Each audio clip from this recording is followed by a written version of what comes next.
Smooth 98.1 Lagos, Nigeria world. Welcome to Freshly Pressed. For the next half hour, it will be news analysis here on your Love Music, Love Life station with Shopper Martins. And Victa Pepple also joining for the next 30 minutes. We have got Cheta Waze. Good morning, Cheta. Good morning. How are you? We're good. Nigeria, love it. Yes. All right, we've got YouTube. Make sure you send your WhatsApp messages in to 0809 440 981. You can go over to YouTube and actually catch the stream on youtube.com/smooth981FM Lagos. Leave your comments up on the live stream if you are up on the YouTube platform, and we will be able to join the conversation in that manner. You can also tweet. Tag at Smooth981FM, tag at Chickster, and we'll see your messages coming into the right place. All right, lots of stories to discuss today. We'll start off with this one. It comes in from the Daily Post.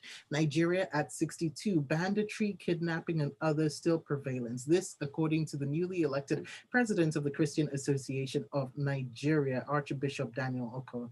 And Cheta, as we come to our 62nd independence anniversary, some very broad questions, but still what I want you to answer anyway. How would you rate Nigeria's growth as a nation compared with others who have been in our same situation? Where do you think we are? Where do you think we should be? And what can we do about it? That's I think maybe this is where I'll shamelessly plug my discussion with Pastor Itwaidu Igodalo about 11 days ago. I tweeted about it on Saturday because we discussed this. It's on YouTube, and we discussed this quite a lot. I'll send you the link so that you could disseminate. At 6, so I think we should start with the fact that Daniel Oko focused on security. Because that's important. Just in the last week, we've had incidents of kidnap in Oyo, Zamfara, Kaduna, Rivers, and Abia. And we've had incidents of mob violence in Lagos and Plateau. We've had attacks on the police in Abia. And then there was the whole thing of ISWAP declaring that they have a presence in the Southwest, although to be as an organization that monitors security stuff, we've been searching for evidence of that, including speaking with our people on the ground, and we haven't found it. But hey, we're just a small organization, so hands in the air. Maybe the government's people who have infinite resources or who theoretically have infinite resources will be able to tell us better. ISWAP also claimed an attack in Edo State. So in terms of securing the lives of Nigerians, 62 years after the withdrawal of the British, I think for me personally, I'm increasingly beginning to call it the withdrawal of the British, not independence. 62 years after the withdrawal of the British, we haven't moved further. We haven't moved in the right direction. Overall. To answer your other question, you have to compare us with other countries in other parts of the world that got independence within the same time frame. So you think of Malaysia, you think of Singapore, and then you ask yourself the honest question, where are we compared to those guys? But it's a very different geopolitical dynamic. Most African countries had independence in that rush between 1956 when Sudan got its independence. Most people make the mistake of saying that Ghana was the first African country to get their independence. They were not. They were the first sub-Saharan country, or fully sub-Saharan country, to get theirs, but they didn't. Ethiopia, Liberia were never even colonized. So between 1956 and 1965, it was that 9-year period that most African countries got their independence, and then you have stragglers such as Zimbabwe, which followed in 1980, Angola, 1976, all of that stuff, and it's very difficult to see an African country that has done well. It's the number of African countries that have done well since that rush to independence can be counted on the fingers of one hand. And that says a lot. It leads us to ask questions about what is wrong with the composition of African countries that is making them to fail. And I think that is it's the subject of a thesis. It's not something that we can discuss on a time-limited radio show. Mhm. All right. Well, I mean, at the end of the day, though, and a lot of people have predicted Nigeria's failure and have even written articles, journal Including pieces in myself. which, including yourself, in which they've said that Nigeria is a failed state, but comparing us with other countries that are much worse off. I have to say, there seems to be something that is holding Nigeria together. So as we look How many forward, countries are much worse off? I think too many of us fall into the trap of looking at state failure in terms of open conflicts. State failure does not necessarily have to be open conflicts. okay, Take Yeah, there are 12 indicators of a failed state, and typically you're defined as a failed state when you meet 8 of them. Nigeria meets 11. The only one Nigeria does not meet is having foreign troops on our soil. That's the only one we don't meet. But all the rest, I mean, one of my favorite ones is being displayed clearly for everybody, which is a significant proportion of your population wants to head out of the gates. We are seeing as many Nigerians as possible heading out of the gates. And according to Pew Research, Nigeria has the largest proportion of countries anywhere on God's green earth in which the population want to live. Cheta, Nigerians have always left. We've always left Nigeria. I understand not If you in these I understand not in Okay, these thank you. numbers. But Thank you first of for all, acknowledging not in these numbers. we've had waves of migration before and cycles of it. I have Also, talked about Nigerians this. are like 1 in every 4 Africans. I can't remember the numbers now, but we've always One in had a every one in every sizable five. diaspora of 1 in every 5. We've always had a Yes. sizable diaspora. So We've always had a sizable diaspora. yes, With the area that became Nigeria has always been a net exporter of humans. First during the slave trades, and I'm not just talking about the transatlantic slave trade, even the trans-Saharan slave trade, the Arab world. If you look at the old Arab maps, you will find that the area that the Arabs labeled as their source of slaves corresponds roughly with the area around Nigeria. The area that the Europeans call the slave coast corresponds roughly with the area that became Nigeria. We have always been a net exporter of human beings. So we should ask ourselves why. Correct. Basil Davidson, when he wrote about Lagos in 1943, he described Lagos as a cesspit. Why is it that our area has always been an area that people want to run from? These are questions that we need to ask ourselves. They are painful questions, but we need to ask ourselves these questions. Now let's talk some politics, Cheta. Looking at this article in from the Punch newspaper, demand for bulletproof vehicles, special security gadget surges. Now, as preparations for the 2023 general elections gain momentum amid worsening security situation across the country, the demands for bulletproof sports utility vehicles have increased significantly, according to findings from the Punch newspaper. Could this be tied to the attack on a senator in Anambra State? Every other person is trying to beef up security and get bulletproof vehicles so they could stay alive ahead of the campaign season. No, it's not tied to the attack on Ifeanyi Uba. It's the attack on Ifeanyi Uba is only in one of those very, very ironic and very depressing issues ends up serving as proof for those who have been ordering bulletproof vehicles. Basically, if you read through the Punch investigation, because this is an investigative article by Punch, they spoke with a guy called Mark Button, who runs a company called Armor Max in the US, and they also spoke with a chap here in Nigeria, Haresh Jetomali, Jetmalinto. Basically, these are both foreigners. Haresh is clearly an Indian guy, while the Max Button is clearly American. And both of them indicated that demand had been on the rise since about March this year. The attack on Ifeanyi Uba was 3 weeks ago or less than 3 weeks ago, so that's clearly in September.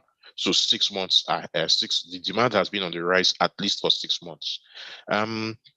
Now, simple and short, the political class in their moments of quiet reflection, and I will admit that those moments of quiet reflection are very rare, but in those moments, they know what they've done. They know the kind of country that they've built. It's one of the reasons why a majority of them, their families live outside Nigeria, and then they just stay in Nigeria to farm and then go home to rest. It's why many of them are rushing for bulletproof vehicles. If you notice, it is those who move between towns a lot that will want bulletproof vehicles, because the middle class slash elite response to the breakdown of security was to take to the skies. But air travel has become increasingly expensive. We just paid for a flight yesterday for an emergency meeting in Abuja. So just to get to Abuja later today to return to Lagos on Wednesday morning, this thing 180,000, 90,000 both ways. How many people will be able, even among in the middle class, if not that this was a very important client, would have said, guy, we not do a beg. But we had to go 90,000 just like that, unplanned, just for one way. That's 180,000 unplanned. How many people can afford it? So what is happening is that most people are now taking back to the roads, but the roads are very, very dangerous. I went to see my parents a few weeks ago. To get into the park at Jibu, God is good.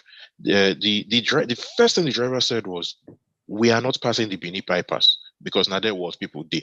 Of course, we know so I'm quoting his exact words. Now there was people there, but that's was people is code for bad people. It's him saying that a lot of the kidnaps, and this is something that we have tracked, so we know a lot of the kidnaps in Edo States happen on the Bini bypass, which has collapsed. The bypass is now very bad. So the cost of air travel has gone up. More people are taking to the roads, which means that the airlines have to even increase tickets further in order to keep in business. It becomes a vicious cycle. So those who can afford it, hey, they bulletproof their vehicles.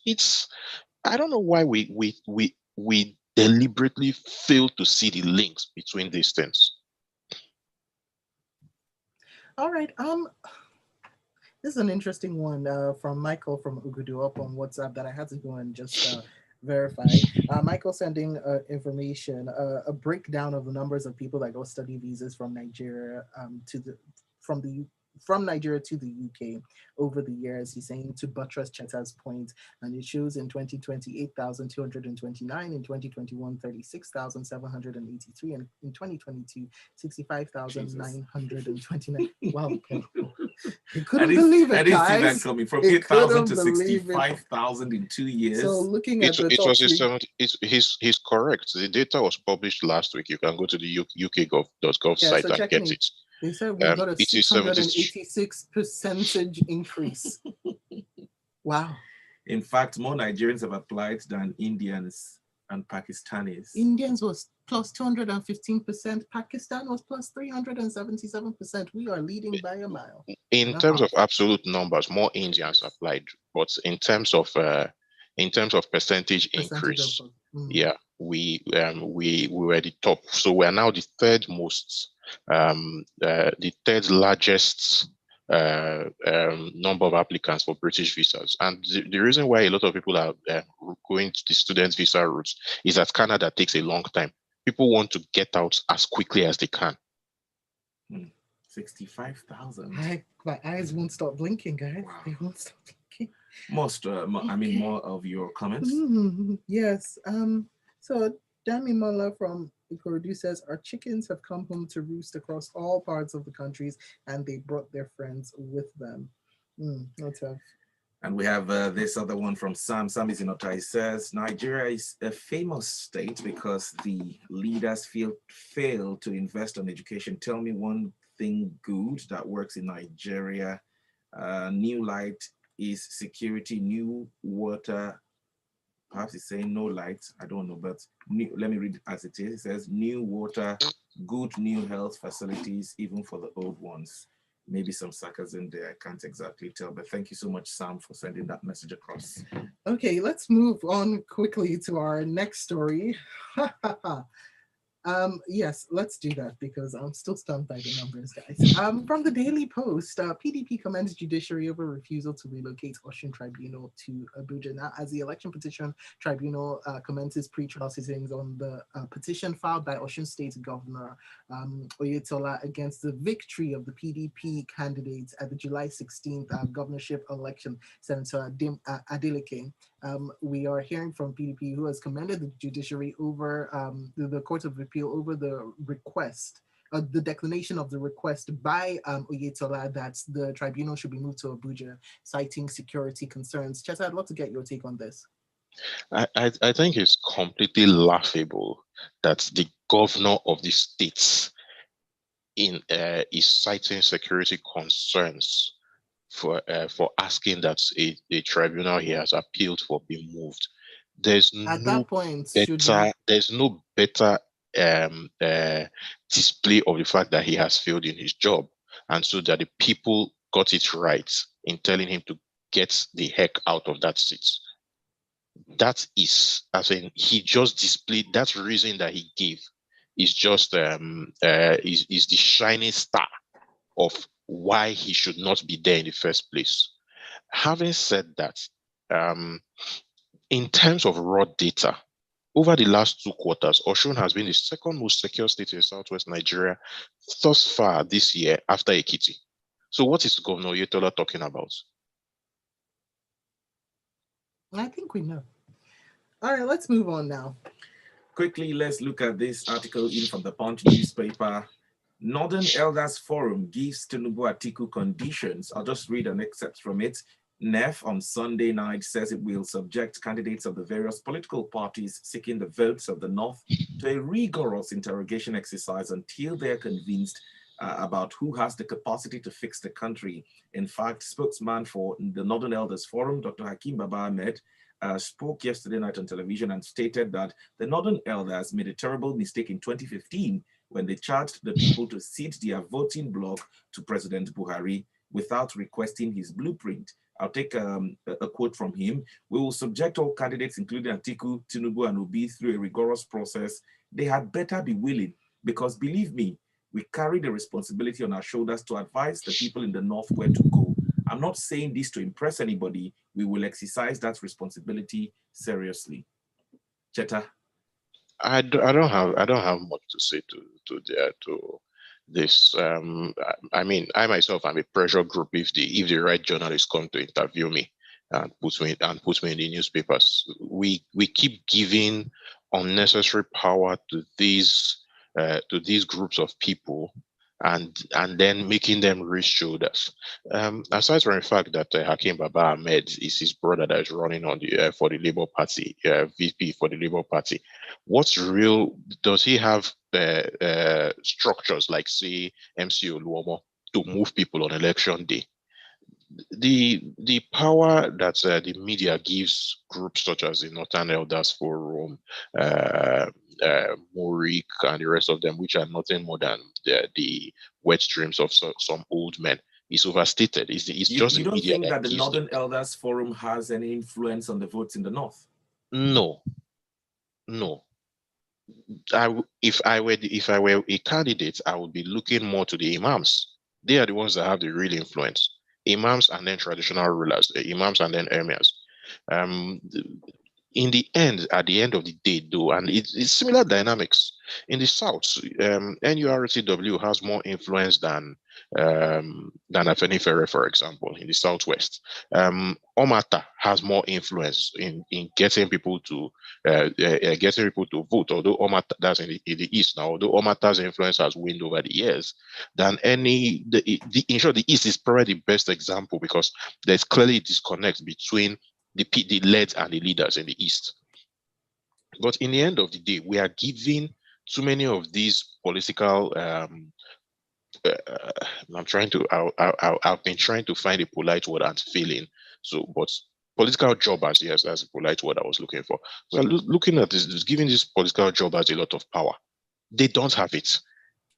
At the end, the candidates, what is going to boil down to, like in any other Nigerian election, is how the actual politicians can deploy resources on election day, especially in the rural areas, or the use of coercive means. It's that simple. That's how Nigerian elections have worked. I don't know why this made news. All right. Oh, messages, messages, messages. Let's see what this one says. Ian says, Northern Elders Forum have just, wow. Huh. We'll go through that message later. Whilst Paul Idemudia from Surulere says, instead of fixing security, they're buying bulletproof SUVs. How many people can afford armored vehicles? Those inside the protected vehicles will continue to use their escorts and members of their entourage as sacrificial lambs, as in the case of a certain senator. Let's take a look at our next story now.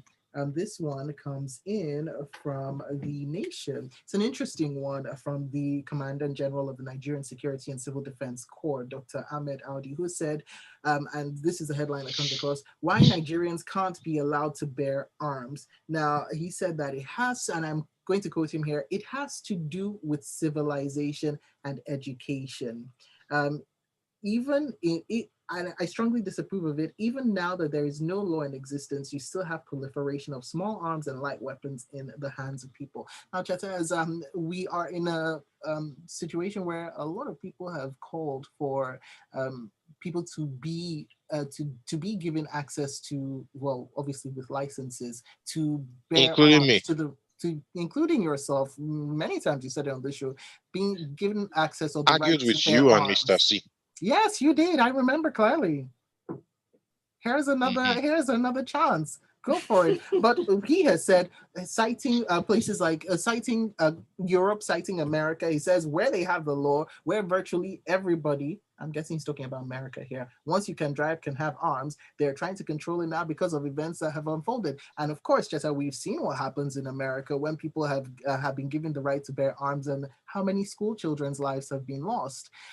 In a country that is for lack of a better phrase, in a highly volatile situation. Once again, I ask you, should we be thinking about bearing arms as individual citizens? So let us begin with the very first schedule of the Nigerian Constitution, which says that the primary responsibility of the government is to secure the people. Is there in the documents? That is written there as the primary responsibility of the government. So let me ask two of you a question. Has the Nigerian government succeeded in that responsibility? Federal or state? The Nigerian government, it doesn't matter whether it's federal or state. Technically. Since we don't want to have an honest discussion, can we move to the next topic? I'll say that in some cases, we have seen gains being made by the military when it comes to the Northeast. We've seen. We still don't want to have an honest discussion. So what do you think about the security situation? We had the first story today that both of you enthusiastically agreed with the Khan guy. And then suddenly when it's a topic that is your pet peeve, you are both suddenly swallowing like lizards. Because let's move on. All right, Cheta, fine. I can say that things people do not feel secure. No, it depends on where you stand with this. I mean, the government will constantly tell you that they've done their best. When your son brings a report that says when your son brings a report from school that says he came dead last in class, and he tells you that he did his best, let me see you not reach for the koboko. But in this case, Cheta, dead last would be in mass killings everywhere. The data everywhere shows that we have failed in terms of security. If you look at a strict political science definition, Nigeria is a country that is at war. If you look at a strict political science definition of war. So let's not pretend about it. Given that the government has failed in its responsibility, then people have that basic human rights to defend themselves. So, Cheta, I will repeat the argument that I made on Lagos Talks a few months ago, because that day you persuaded me to stay in this studio and talk about this thing because I said Nigerians should bear arms. I don't support the wholesale members of the population bearing arms. Let's get that out of the window. But it's a nuanced argument. Nigeria has failed to secure its people, and the most fundamental right of any human being is the right to live, which is the right to security. So We Cheta, just talked about it. I just reeled off statistics earlier in this show of incidents of violence across the country, kidnaps, all of that stuff. Cheta, what I And will say is this. You said that Nigeria is a country at war. What I would say is let's take a person who does not have access to the news and to the media 24/7, just living their lives. Take that person versus a person in, I don't know, Ethiopia's Tigray region now. I'm sorry, but when you say we are at war, how is it that a person can go around living their lives the politics, normally, daily activities there were normally? people in Europe during the Second World War that lived their lives normally for the 6 years. If, for example, you lived in Osnabrück, the war did not touch you. Osnabrück is in Austria. The war did not touch you for the entire 6 years of the Second World War. That is how wars are. There are places where the war is hot and there are places where the war is cold. Well, it's It's quite just arguable, Cheta, but we need to go because of time. I want us to touch on this story from the Punch, IG story, before we go, because of our time, Cheta. another example. Another example of Please seize how I saw. 123 Yes, that's oil another example of. vessels, begin prosecution. The IG is saying that the police have seized 123 oil vessels, begin prosecution. Let's take your reaction quickly because of our time. When I don't on my mic. It's always been on. Go ahead. Yeah, right. I struggle to see the sense in what our good IGP is saying, especially since no time frame was given. He just said out of the blue, police have seized 123 oil vessels. Is it since independence that we've seized them? Let us know. Is it in the last 1 week or is it since independence? Because the way oil theft has boomed as a business, it certainly seems as if it's since independence that it seized 123. Then I have to ask the question, why is it including lorries and buses? Do the oil bunkers move their products in lorries and buses? Please, let's get serious. When you want to do this, especially, and the big indictment is that MGV Hiroki Go that was arrested by Equatorial Guinea a few weeks ago. That is the big indictment. A 3 million barrel capacity tanker sat in your country for more than 10 days. You didn't see it. It was when it got out that it got arrested. And then you are telling me, oh, we seized 120. So I will do what with that information? Please, I beg. One of the problems that we have is that we are jokers. All right, Cheta, we've got messages coming in. Ian says, Cheta, please stop stressing our friend in the studio. She's a lady, please. Be nice. Don't worry, Cheta does not stress me out one bit. I enjoy our conversations. It's If actually the anything, other way I around. may stress him out. Okay, fine, we've admitted it. Are you happy? Moving on, we've got more. This pretends that everything is fine until the whole country goes up in flames. It's annoying. So until there is a mushroom cloud over Lagos that we agree it's Mushroom bad. cloud. From an explosion. Loud. Anyways, Ethiopia is very calm with stable power and security compared to Nigeria. I was at Addis Ababa over the last weekend, much safer environment than Abuja or Lagos or Kaduna. Dr. I from CMS. We need to protect ourselves if the Sorry, government I need to. I beg, no vex. I need to interrupt that because that precisely is what is the point I'm making. People have this impression that in a war zone, everywhere is on fire. No, you can be in a city at war, and there's an enclave that is very peaceful. People need to understand that. Again, if you feel that Nigeria is very safe, I challenge you to drive from Abuja to Kaduna unescorted. Okay, and Tosin says, don't gaslight Cheta. Nigeria has failed on security, and we all know it. We need to protect ourselves if the government won't do it. People who have died to insecurity are not worth less than us in the studio. And here, of course, they are not. That is something that we always put out. The value of a human life in Nigeria is something that needs to be given a lot more weight. Tosin, don't worry. What we're trying to do is just provide a balanced discussion, i.e., There are pros, there are cons, there are people who think on the left, there are people who think on the right, and somewhere along the way, we all have to meet in the middle. In fact, or go our separate ways. I must bring in Adamu's message. It says, please let's be careful the way we dish out reckless utterances. Nigeria is not at war. And that's what I keep saying. There are people who will tell you, they stand on different sides of the divide. The Depending on where you standard stand. political science definition of a war is when 1,000 combatants have been killed in a conflict zone in a calendar year. Nigeria surpassed that definition in 2017 and has surpassed it every year since. There are libraries devoted to this thing. Please, let's not deceive ourselves. There are libraries devoted to this thing. All right, Cheta, before Oh my goodness, the we've come messages to keep the end of coming the in. show. And apologies, we couldn't take some of them because of strong languages expressed here on, in some of your messages. We should be more friendly with our comments. Thank you. All right. Well, let's put the word out civil. Okay, Cheta, thank you so much for joining us and, giving us your opinion and your analysis on these and the facts and the details as well. That link that you talked about, please send it so we can share it with everybody. People, you can find him on Twitter at Chixta, CHXTA. We, of course, are at Smooth981FM. That's it for Freshly Pressed. Coming up at 8:15, it is Sports Inside the Locker Room.